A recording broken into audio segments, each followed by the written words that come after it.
Meus irmãos, graça e paz. Atos dos Apóstolos, capítulo de número 4, verso de número 31. E tendo orado, moveu-se o lugar em que estavam reunidos, e todos foram cheios do Espírito Santo, e anunciavam com ousadia a palavra de Deus. Queridos, esse texto traz em seu contexto, a partir do capítulo 3, quando Pedro e João vão ao templo, à oração, à hora nona, para buscar a presença do Senhor, e é uma pessoa pedindo esmola. Pedro e João olham para ele e diz: não temos prata nem ouro, mas o que temos nós te damos. Em nome de Jesus, levanta-te e anda. E aquele homem se levantou e andou, e as pessoas glorificaram a Deus. E houve ali um grande movimento, um grande reboliço, por causa do milagre que ocorrera. De modo que as multidões se aglomeraram, e Pedro pôde pregar com ousadia, pôde falar com graça, e muitos se chegaram a Cristo, por causa daquela pregação. E a Bíblia diz, no capítulo 4, que ainda estavam falando, estavam dando instruções, estavam falando do poder do nome de Jesus, quando chegou-se os sacerdotes, e esses sacerdotes lutaram contra eles, lutaram para que eles parassem, doeram-se muito, diz a Bíblia em Atos 4, verso 2, doendo-se muito, que ensinassem o povo e anunciassem em Jesus a ressurreição, porque a pregação deles era também Jesus e a ressurreição.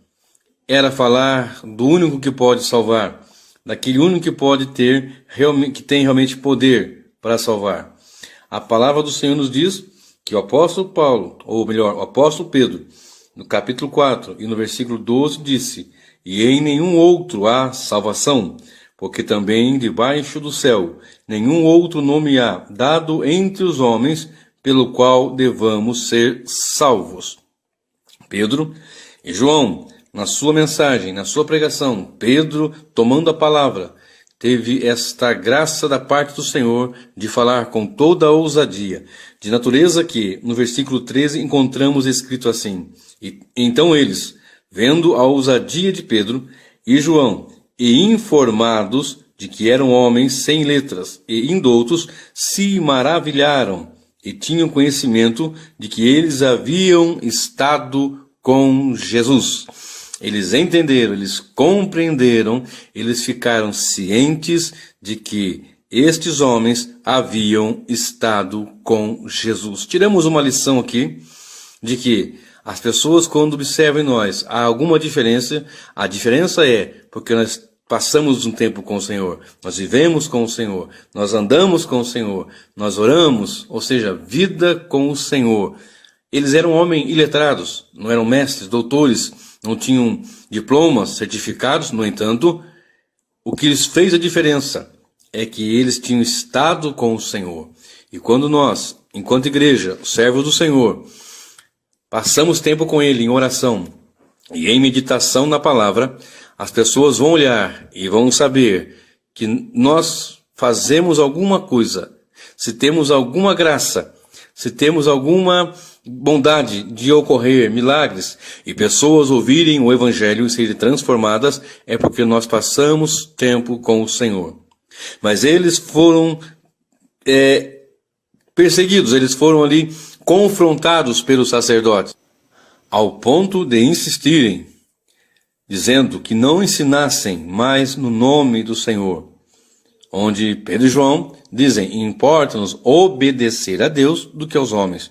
Nesse momento, ele está dando uma lição, não de rebeldia, não de rebelião, mas de confissão de Jesus. Ou seja, se nós temos uma lei, se essa lei foi implantada, e essa lei for confrontar a palavra, nós vamos confrontar essa lei implantada, tentando suplantar a palavra. Era bem isso que Pedro estava dizendo. Existem algumas pessoas que, tomando esse versículo, nesse texto, sem o seu contexto, querem se rebelar às autoridades aleatoriamente, por suas maneiras de pensar. Mas o texto está dizendo se houver leis, como homens têm criado leis, séculos após séculos, e nesses últimos tempos, em nossa nação, em outras nações vizinhas também, e no mundo todo, tem se levantado impérios, reinos, déspotas, querendo implantar uma lei que venha imperar, confrontando a palavra. E a igreja não vai se calar, porque a igreja tem uma lei, a igreja tem a palavra, e é esta palavra que norteia, que dirige e que orienta a igreja. Agora, observemos que eles se reuniram para orar, depois desse episódio. Era uma igreja que tinha palavra, tinha milagres e tinha oração. A igreja, no princípio, ela tinha essas questões basilares, fundamentais, firmes e inabaláveis. Eles se reuniam para orar. Eles se reuniam para buscar a presença do Senhor. E quando saíam a pregar, Deus operava grandes sinais e maravilhas. Observe o verso 29 e o verso 30 que diz: Agora, pois, ó Senhor, olha para as suas ameaças e concede aos teus servos que falem com toda a ousadia a tua palavra, enquanto estendes a tua mão para curar, e para que se façam sinais e prodígios pelo nome do teu santo Filho Jesus. Estavam ali a igreja pedindo, clamando ao Senhor, que o Senhor os guardasse, que o Senhor os concedesse condições de continuar pregando, de continuar anunciando ao nome de Jesus. Ao passo que quando fazem isso, o Senhor ia curando, transformando, e o nome do Senhor ia sendo exaltado. Mas o versículo que eu quero usar nesta mensagem, esse texto todo que eu citei é um pano de fundo para esta passagem que eu quero ler, que foi o que eu li no começo, que diz assim: E tendo orado, moveu-se o lugar em que estavam reunidos. Algumas versões dizem, estremeceu o lugar, abalou o lugar. E tendo orado, moveu-se, abalou-se o lugar em que estavam reunidos. E todos foram cheios do Espírito Santo e anunciavam com ousadia a palavra de Deus. Aleluias! É esta a questão. Tendo orado, encheram-se do Espírito Santo. A igreja tem perdido nesses últimos tempos a graça, a oportunidade, deixando passá-la, a bondade do Senhor de estar em oração. A igreja reunida, os servos reunidos, o povo clamando, buscando a presença, a face adorada do Senhor. E quando a igreja faz isso, isso que houve nesse versículo, com certeza vai acontecer. Podemos até não ver, abalar e tremer nas estruturas, se bem que isso pode acontecer, porque o nosso Deus não é limitado ao espaço, ao tempo. Nós sim, somos limitados a tempo, espaço e circunstâncias. Às vezes o tempo não é favorável, o espaço não é suficiente e as circunstâncias são adversas. No entanto, o nosso Deus não é limitado a tempo, nem espaço, nem circunstância e nem coisa alguma, porque Ele é o Senhor absoluto, glorioso e soberano. E esse versículo nos dá a entender a igreja poderosa, operosa, ativa, orando, e o texto diz, e todos foram cheios do Espírito Santo e anunciavam com ousadia, com intrepidez, a palavra do Senhor. Queridos, isso é para nós refletirmos, isso é para buscarmos a presença, isso é para nós colocarmos uma posição na nossa vida e ver, realmente nós estamos orando ao ponto de nos enchermos tanto e depois anunciar com ousadia, de anunciar com graça, de anunciar com poder, de anunciar com vigor. A Bíblia nos diz, no livro de 1 Coríntios, capítulo 2 e o versículo 4, o apóstolo Paulo pregando, ensinando, dando essa lição para a igreja em Corinto, na região da Acaia, diz a palavra que ele, nesse texto, ele disse assim, a minha palavra e a minha pregação não consistiram em palavras persuasivas de sabedoria humana, mas na demonstração do Espírito e de poder. Por que ele dizia isso? Porque quando Paulo pregava, pessoas eram transformadas. Quando Paulo pregava, havia cura. Quando Paulo pregava, havia poder. Tanto que, no capítulo 14 do livro de Atos, na segunda viagem missionária, Paulo estava pregando e viu um homem coxo e ouviu a mensagem. E Paulo viu que aquele homem tinha fé para ser curado e ali Deus operou o milagre. Por quê? Porque Paulo também tinha uma vida de oração. E a palavra que ele pregava não era uma palavra de sabedoria humana, não era uma mensagem eloquente pelas filosofias, pelos conhecimentos humanos, mas a palavra dele tinha poder. Da mesma maneira que esta passagem nós lemos em Atos 4:31, que diz que eles estavam orando, estremeceu o lugar, abalou o lugar, e todos foram cheios do Espírito. Não só o diácono, ou o presbítero, ou o pastor, ou o copastor, ou aquela irmã, ou aquele irmão. Todos cheios do Espírito Santo. Mas não era para fazer rodopio, para sapatear e ficar caindo, para ficar cambaleando, para ficar rodopiando e sapateando ali naquele grupo, naquele grupão, naquele lugar cercado ali, e ficar pulando, quem pula mais alto, quem sapateia mais alto, quem sapateia mais, quem rodopia mais, quem vira peão, quem vira cambalhotas. Não, eles foram cheios do Espírito Santo e anunciaram a palavra com ousadia. Aleluias. E a palavra do apóstolo Paulo não era uma palavra sonsa. Tanto que os apóstolos pegavam com poder, a exemplo do Senhor Jesus, que disse: aprendei de mim, que sou manso e humilde. E quando ele pregava, as pessoas diziam: nunca alguém falou como esse homem. As pessoas diziam: este homem não ensina como os fariseus. Ele ensina com autoridade, ele ensina com poder. Jesus não ensinava como se ensinavam os hipócritas e fariseus, os rabinos da ocasião, mas ele ensinava com autoridade celestial. Aleluias. 1 Coríntios capítulo 4, a palavra do Senhor diz que o reino de Deus não consiste em palavras, mas em poder. Mas a palavra não é poder? Evidentemente que é. Mas o texto, no seu contexto, ele explica bem claro que o reino do Senhor não é falácia. O reino de Deus é poder. O reino de Deus não é invenções humanas. O reino de Deus é operoso e poderoso. Tanto que o Senhor Jesus, em Mateus 6, verso 33, declarou a oração do Pai Nosso, deixou bem claro que a oração tinha que ser assim: venha a nós o teu reino, porque esse reino é com poder. A Bíblia nos fala em Romanos 14, o verso 17, o reino de Deus não é comida nem bebida, mas justiça, paz e alegria no Espírito Santo. Por isso devemos orar, para estar neste reino alegre, com ousadia e cheios do Espírito Santo do Senhor. A igreja pregava com ousadia, anunciava, com ousadia proclamava, com ousadia anunciava, porque era uma igreja que orava, era uma igreja que buscava, era uma igreja que estava unida.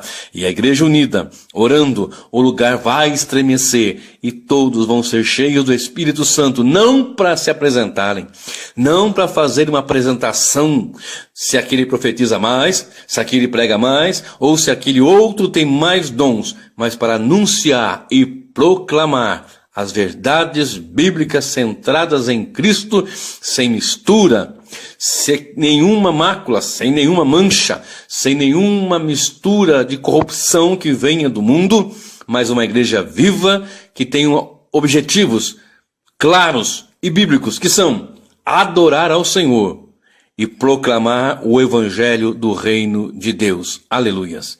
A Bíblia também nos diz, nos revela, nos mostra que o Senhor Jesus, antes de ser assunto ao céu, depois de ressuscitado, no capítulo 28 e no verso 18 de Mateus, ele disse: é-me dado todo o poder nos céus e na terra. E depois ele faz a grande comissão, dizendo que os discípulos tinham que sair pregando e anunciando e ensinando, batizando em nome do Pai, do Filho e do Espírito Santo, mas também ensinando, fazendo discípulos de Cristo, discípulos do Senhor. E esta direção que Deus deu, que o Senhor Jesus deu, ele ensinou para que a igreja fizesse e cumprisse. E em Atos 1, 8, ele sai com os discípulos e vai até Betânia, antes de ser assunto ao céu. E em Atos 1:8, ele diz: ficai em Jerusalém, até que do alto sejais revestidos de poder, e semeis testemunhas, tanto em Jerusalém, como em toda a Judéia e Samaria, e até os confins da terra. Ele estava dizendo que a igreja, que os discípulos, que os apóstolos receberiam poder e teriam poder para anunciar com ousadia a palavra, com poder anunciar. Em Atos 4 nós observamos isso. Em Atos 4 observamos que a igreja estava orando e reunida. E a igreja estava ali operosa. E cheios do Espírito Santo anunciavam. Não é que o evangelista anunciava, não era que o pastor, o pregador, o renomado, não. Todos anunciavam com poder e ousadia.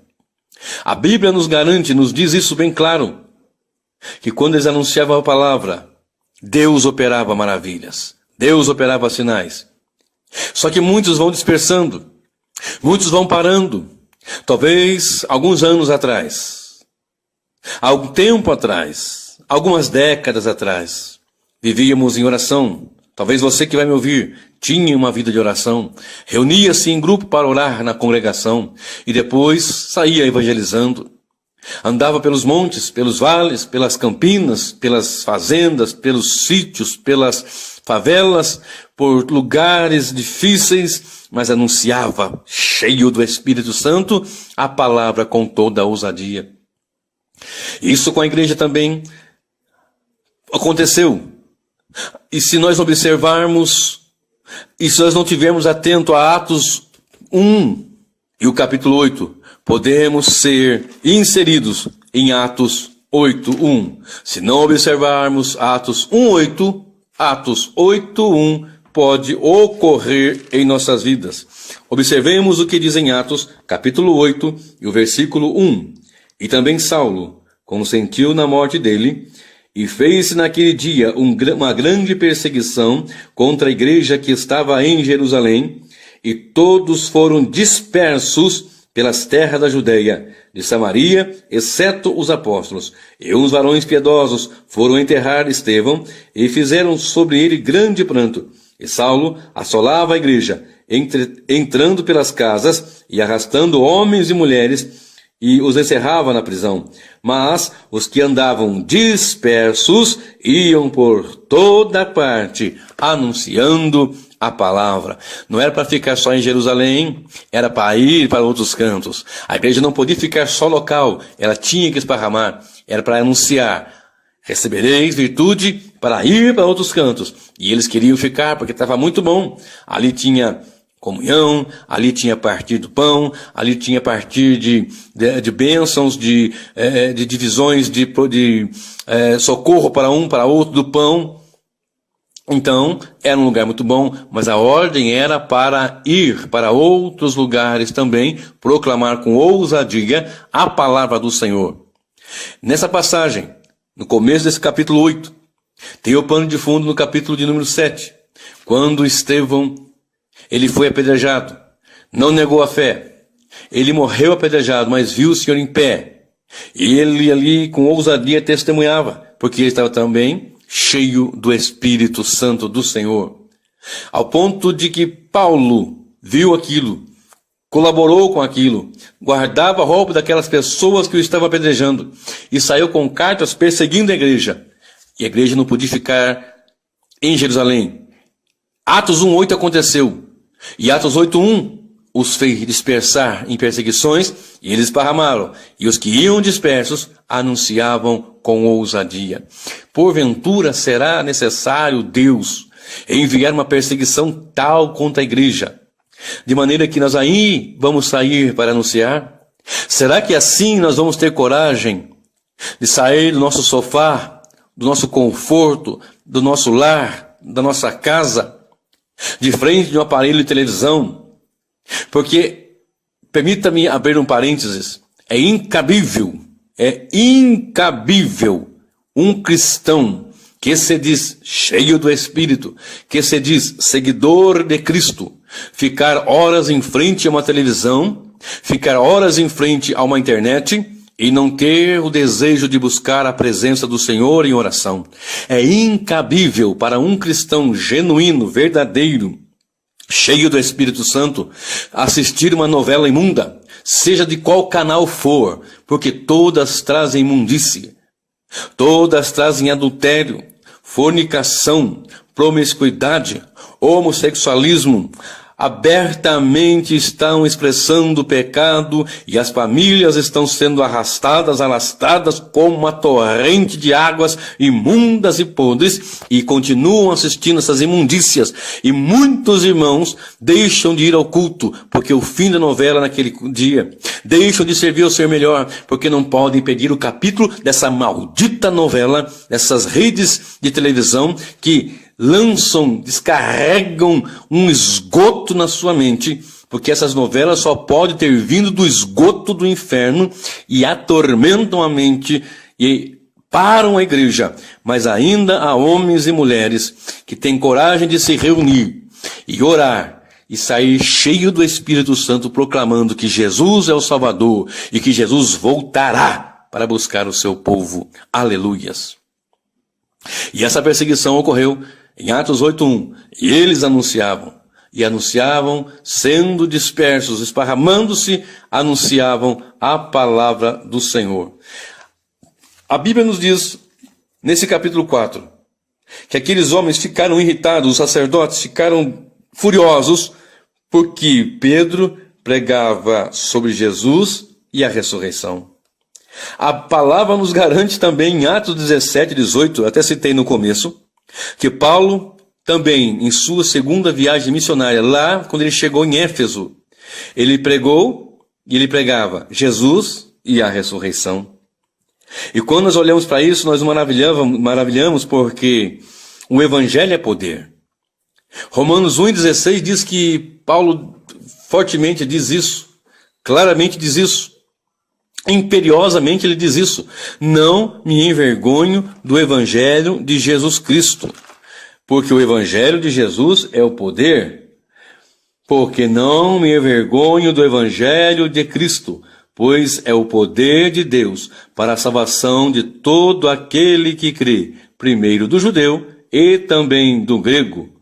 Louvado seja o nome do Senhor.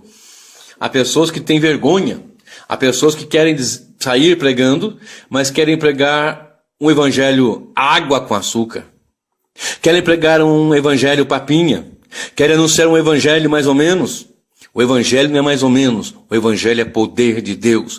O evangelho não é papinha. O evangelho é alimento sólido. O evangelho não é a massagear o ego. O Evangelho é nos pegar e nos quebrar e nos mostrar que sem Jesus nós estamos perdidos. Salmo 9, verso 17 está escrito: os ímpios serão lançados no inferno e todas as nações que se esquecem de Deus.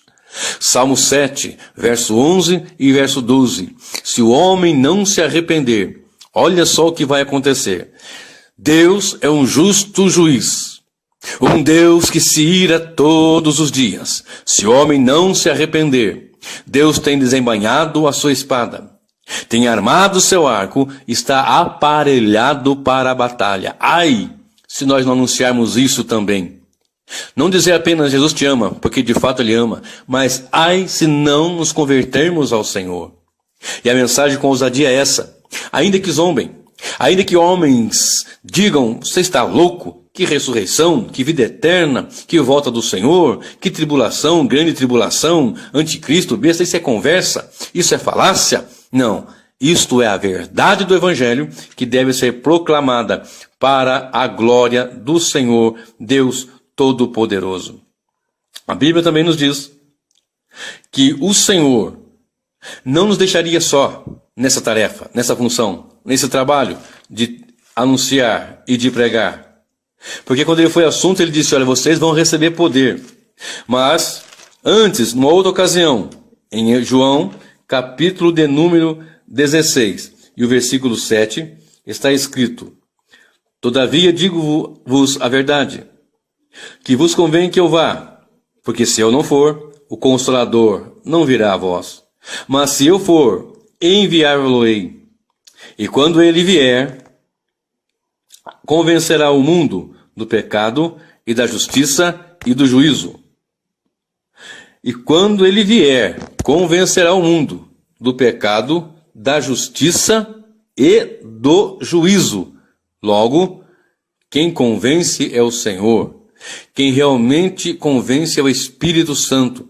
Eu anuncio com ousadia, eu me encho do Espírito, e esse mesmo Espírito é que vai convencer. É esse mesmo Espírito que vai mover de maneira que as pessoas venham a ser tocadas pelo poder de Deus. Mesmo com perseguições, mesmo com muitas perseguições, o Senhor estava ali consolando. Observe o que diz, Atos 9, e o verso 31. Assim, pois, as igrejas em toda a Judéia e Galiléia e Samaria tinham paz, e eram edificadas e se multiplicavam, andando no temor do Senhor e consolação do Espírito Santo. Vem perseguições, lutas, mas a igreja cresce, porque as portas do inferno não podem prevalecer contra a palavra, contra a igreja do Senhor. As portas do inferno não podem impedir o avanço da igreja do Evangelho. No entanto, a igreja avança poderosamente, operosamente, quando ela está em oração cheia do Espírito Santo de Deus. E essa ousadia que Paulo tinha, que Pedro tinha, que Estevão, todos esses homens, que outros têm nos dias atuais, que tiveram nos séculos passados, o mesmo Deus continua sendo Senhor. O mesmo Deus continua graciosamente operando. E a pregação deles era sobre a ressurreição, apontando que vai chegar um dia que haverá uma ressurreição. Apontando porque eles sabiam e conheciam a passagem bíblica, mesmo quando o profeta Daniel disse que haveria uma ressurreição, que uns iam ressuscitar para a vida eterna e outros para a vergonha eterna, para o desprezo eterno.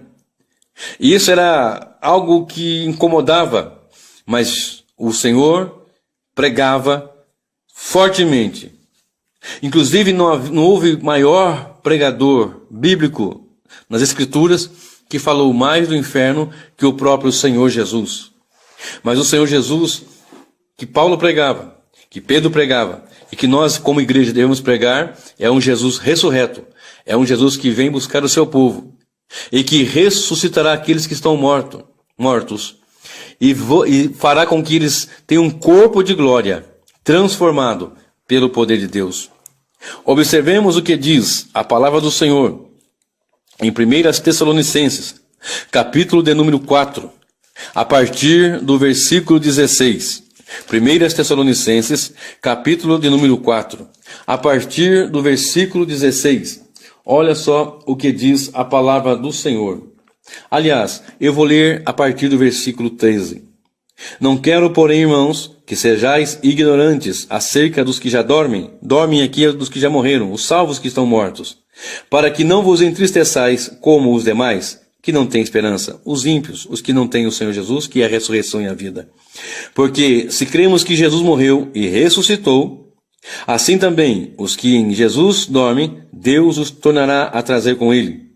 Dizemos-vos, pois, isto, pela palavra do Senhor, que nós, os que ficarmos vivos para a vinda do Senhor, não precederemos os que dormem. Porque o mesmo Senhor descerá do céu, com alarido, e com voz de arcanjo, e com a trombeta de Deus, e os que morreram em Cristo ressuscitarão primeiro. Depois nós, os que ficarmos vivos, seremos arrebatados juntamente com ele nas nuvens, a encontrar o Senhor nos ares, e assim estaremos sempre com o Senhor. Portanto, consolai-vos uns aos outros com estas palavras. Quer um consolo para a sua vida, para a sua tribulação, para a sua enfermidade, para a sua perseguição, para a sua luta, para a sua adversidade, para as circunstâncias adversas que você vem vivendo talvez há um bom tempo? Esta é uma palavra de consolo para a igreja. O Senhor voltará para buscar o seu povo. Esta é uma palavra de conforto para o servo do Senhor. Jesus voltará para ressuscitar o seu povo que estiver morto na ocasião. em transformá-los em corpo de glória, e os vivos serão transformados e arrebatados seremos ao encontro do Senhor nos ares, e para sempre estaremos com o Senhor. Aleluia! Isto é um consolo para os santos, é um consolo para a igreja, é um consolo para nós, servos do Senhor. Louvado seja aquele que vive e reina para sempre. Observemos o que diz a palavra do Senhor no livro de Lucas, no capítulo de número 7 e o versículo de número 11. Porque Jesus, se formos falar sobre a sua personalidade e falar sobre o que ele fez, a palavra do Senhor nos diz no Evangelho de João que se fosse escrito o que Jesus fez na ocasião que ele esteve na terra, os livros do mundo não seriam capazes de escrever tudo o que ele fez. Se formos falar sobre as qualidades, sobre as graças, glórias do Senhor, não haveria como, porque é demais, é muito, demais não, é glorioso, glorioso, demais não, é glorioso.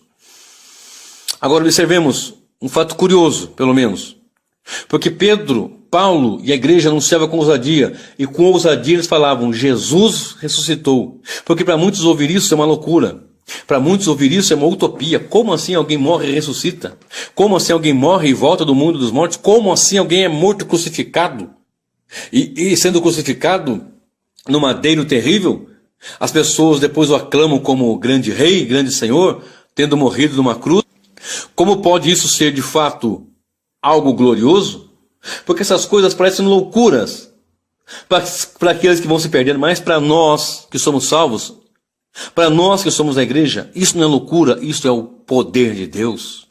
Agora observe, capítulo 7 de Lucas e o versículo 11, a partir do versículo 11, diz a palavra do Senhor, que havia uma mulher viúva numa cidade, e a cidade tinha por nome Naim. Portanto, essa mulher é conhecida como a viúva de Naim. Eu quero apresentar aqui 5 curiosidades nessa passagem, porque nessa passagem houve ali 5 fatos curiosos.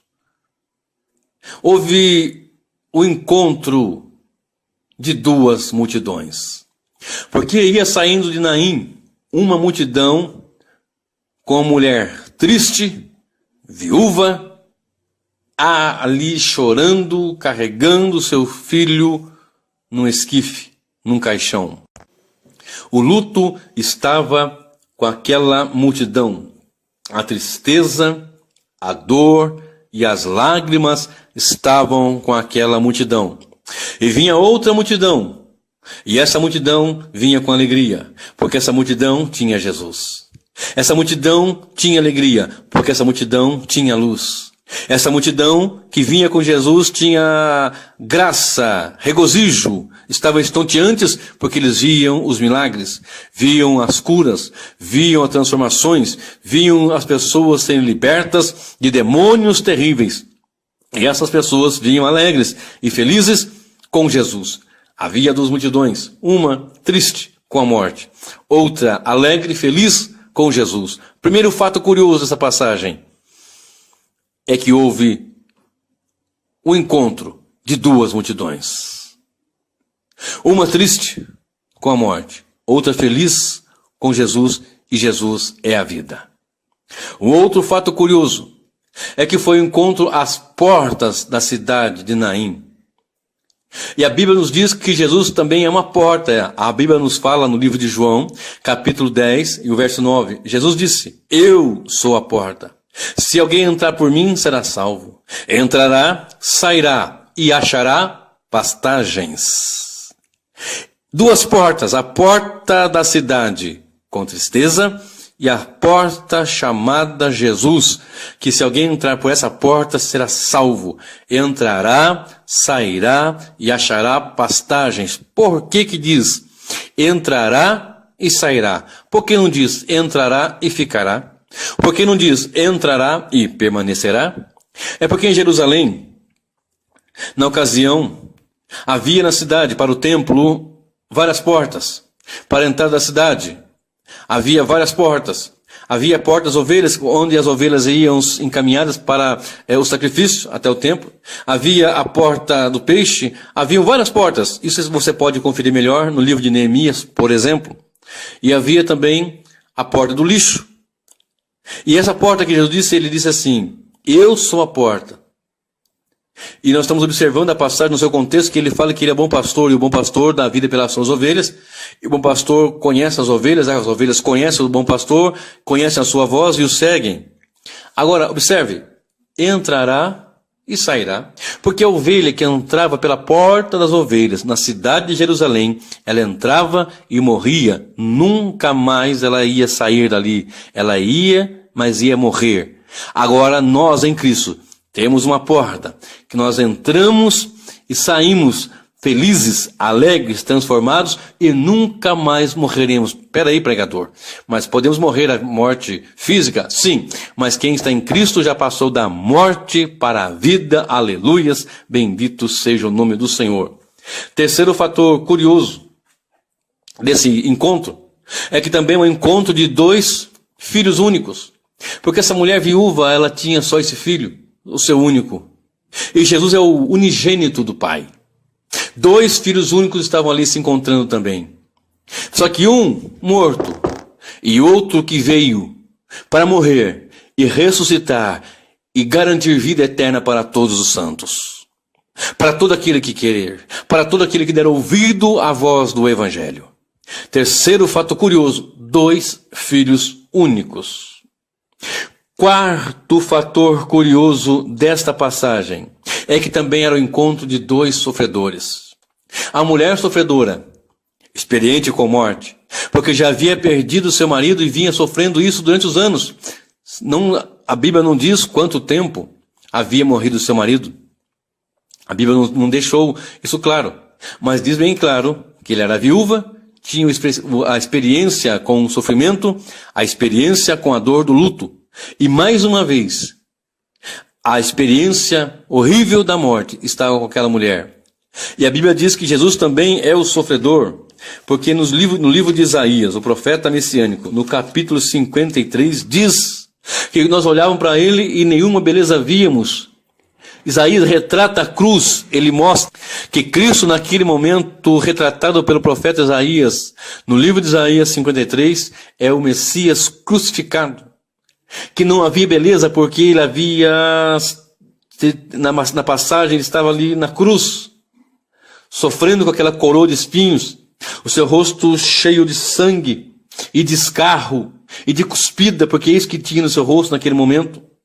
O seu corpo manchado, sangue coagulado, sangue escorrendo, sangue ali sobre o seu cabelo, sua barba, o seu corpo todo arrebentado, dilacerado, cortado por aquelas chibatadas, por aqueles açoites, prego nas mãos, prego nos pés, e um soldado ainda furou o seu lado e o transpassou, e ele ali ferido, machucado, um sofredor.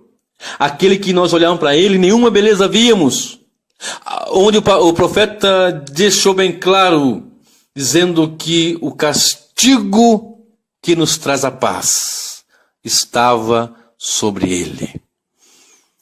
Homem de dores, de sofrimento, uma mulher sofrida, uma sofredora, e o sofrimento da cruz, um outro sofredor, que no meu lugar e que no seu lugar foi a cruz. Observe só o que diz a palavra do Senhor. Em 2 aos Coríntios, capítulo 5, e o verso 21, aquele que não conheceu o pecado, o fez pecado por nós, para que nele fôssemos feitos justiça de Deus. O castigo que nos traz a paz, porque nós temos paz com Deus e temos paz de Deus. E esse castigo, esse sofrimento estava sobre Jesus, para que nós pudéssemos ter vida e vida eterna para a glória de Deus. Quinto fator curioso nesse encontro: o encontro de dois inimigos. Porque se tem um inimigo de Cristo, esse inimigo é a morte. E a Bíblia diz que o último inimigo a ser vencido é a morte. 1 aos Coríntios, capítulo 15, e o verso 26. 1 aos Coríntios 15 e o verso 26, que diz: ora, o último inimigo que há de ser aniquilado é a morte. Aleluia! Glórias ao nome do Senhor. Bendito seja o Deus Todo-Poderoso, porque é santo, porque é grande, porque é forte. Só vou ler aqui mais um versículo, depois você acompanha melhor em sua leitura, que está em Coríntios 15 e o verso de número 55, que diz: onde está, ó morte, o teu aguilhão? Onde está, ó inferno, a tua vitória? Ora, o aguilhão da morte é o pecado, e a força do pecado é a lei. Mas graças a Deus, que nos dá a vitória, por nosso Senhor e Salvador Jesus Cristo. Aleluias! Por que eu citei essa passagem? Porque essa passagem retrata, reflete, mostra, demonstra o Evangelho operoso. Jesus, cheio do Espírito Santo, ele chegou e tocou um esquife e ressuscitou aquele moço. É isso que Deus quer fazer conosco. Quer que nós cheguemos nos mortos que estão aí, mortos em ofensas e pecados, e os ressuscitemos. E os demos vida. E os tragamos à vida pelo poder do Evangelho. Lembra? Atos 4:31. E o tema dessa mensagem é este: cheio do Espírito Santo para pregar com ousadia. Cheios do Espírito Santo para anunciar com ousadia. E a Bíblia nos diz que ele curou, ou melhor, que ele ressuscitou este moço. Em Lucas 10, o verso 19 e o verso 20 diz que o Senhor encaminhou, ou enviou, melhor dizendo, 70 dos seus discípulos, e mandou que de 2 em 2 eles fossem anunciar.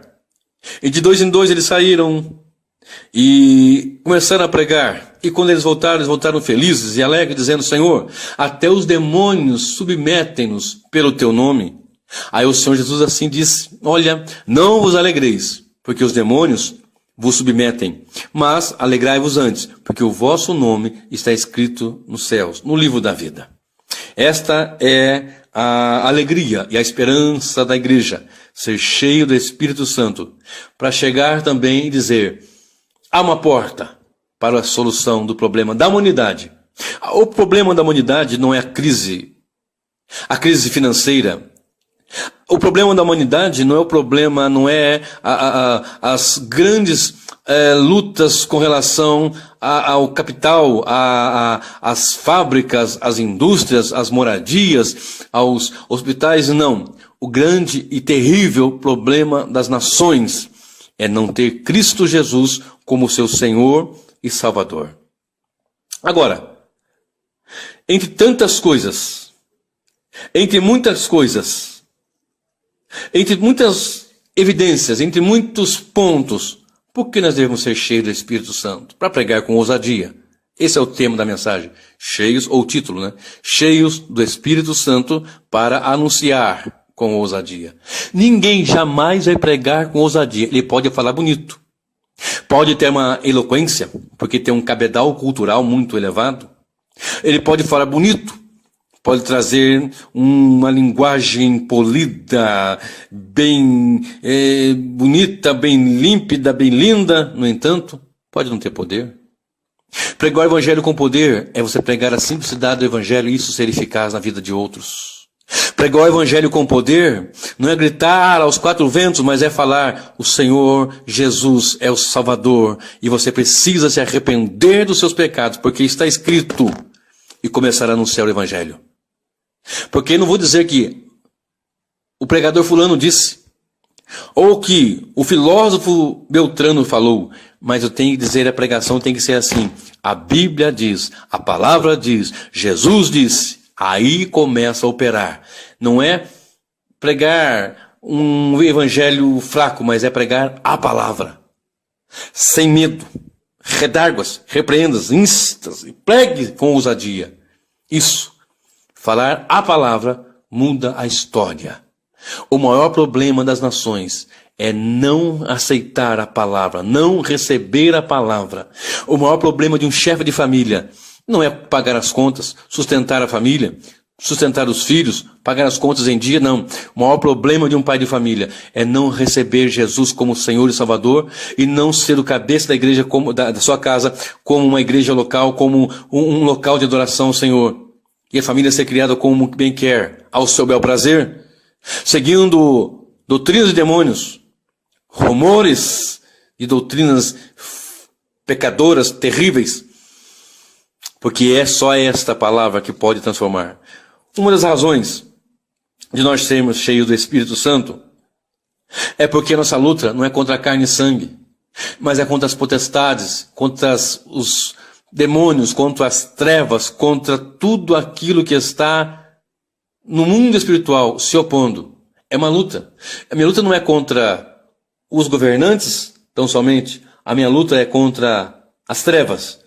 Nossa luta não é contra a carne e sangue, mas contra as hostes e potestades nas regiões celestiais.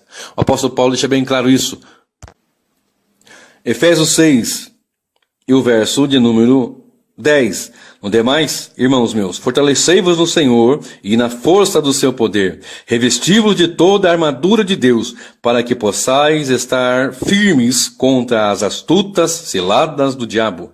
Porque não temos que lutar contra a carne e nem contra o sangue, mas sim contra os principados, contra as potestades, contra os príncipes das trevas desse século, contra as hostes espirituais da maldade nos lugares celestiais. Ou seja, nós temos que lutar contra os impérios das trevas, porque o Senhor já nos libertou do império das trevas e nos transportou para o reino do Filho do seu amor.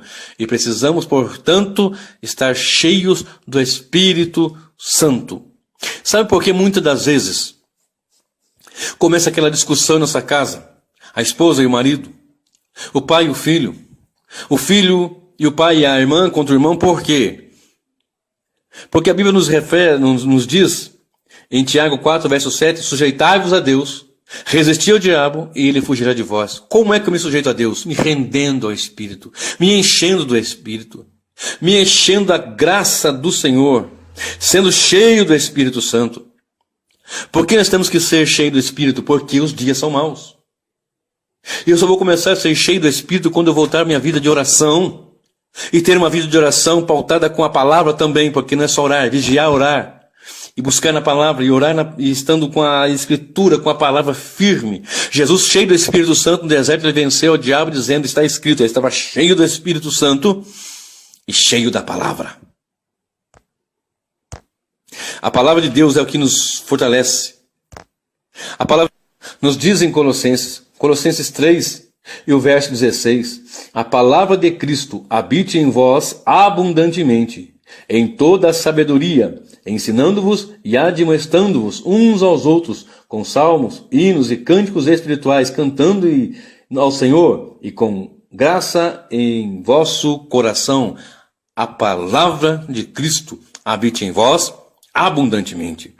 Mas uma outra razão por que nós devemos ser cheios do Espírito Santo. Porque os dias são maus. Efésios capítulo 5, a partir do versículo de número 16. Observemos o que diz a palavra do Senhor. Pelo que diz, desperta, tu que dormes. Levanta-te dentre os mortos, e Cristo te esclarecerá. Ou seja, estamos convocando um despertar. Nós estamos dormindo como aquelas virgens, todas as 10 dormiram. A diferença é que 5 delas tinham azeite em reserva, outras não. Será que nós somos uma igreja despertada? Ou somos uma igreja adormecida?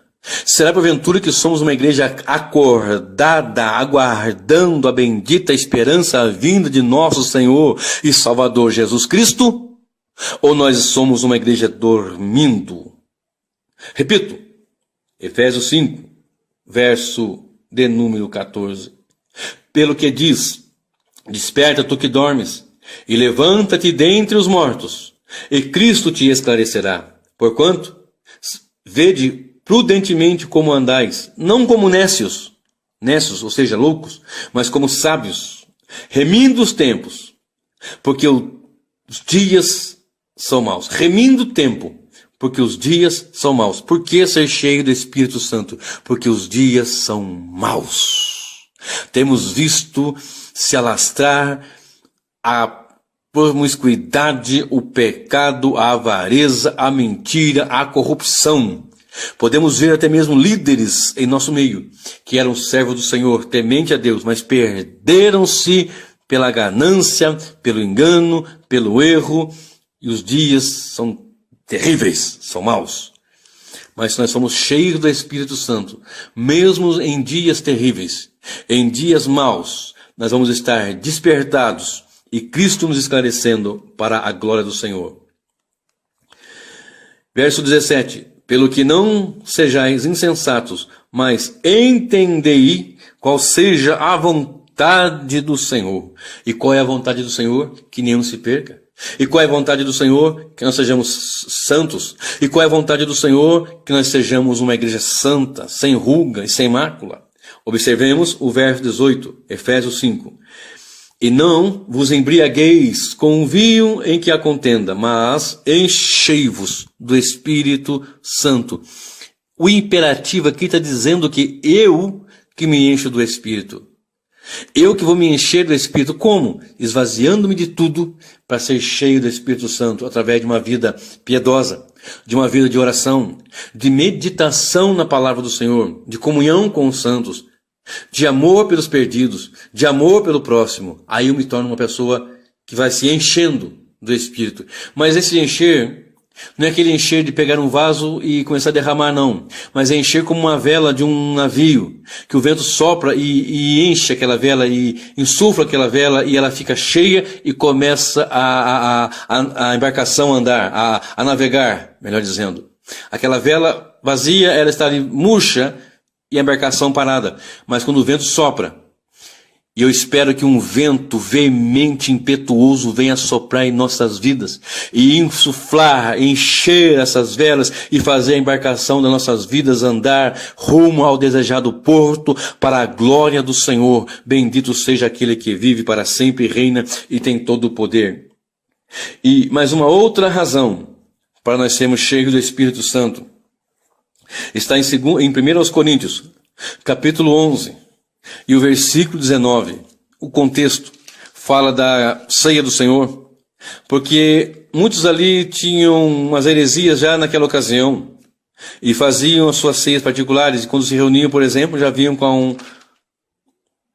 bebiam, vinham até embriagados, e quando chegavam alguns outros, os que chegaram primeiro já tinham comido, não esperavam um pelos outros. Não é questão de você ter que fazer aquela ceia pegando aquele copinho, e troca o seu copinho, troca o seu cálice com o vizinho, com o amigo, com 2 ou 3, em sinal de comunhão. Desde quando ficar trocando aquele copinho de suco do fruto da vide com 2 ou 3 é sinal de comunhão?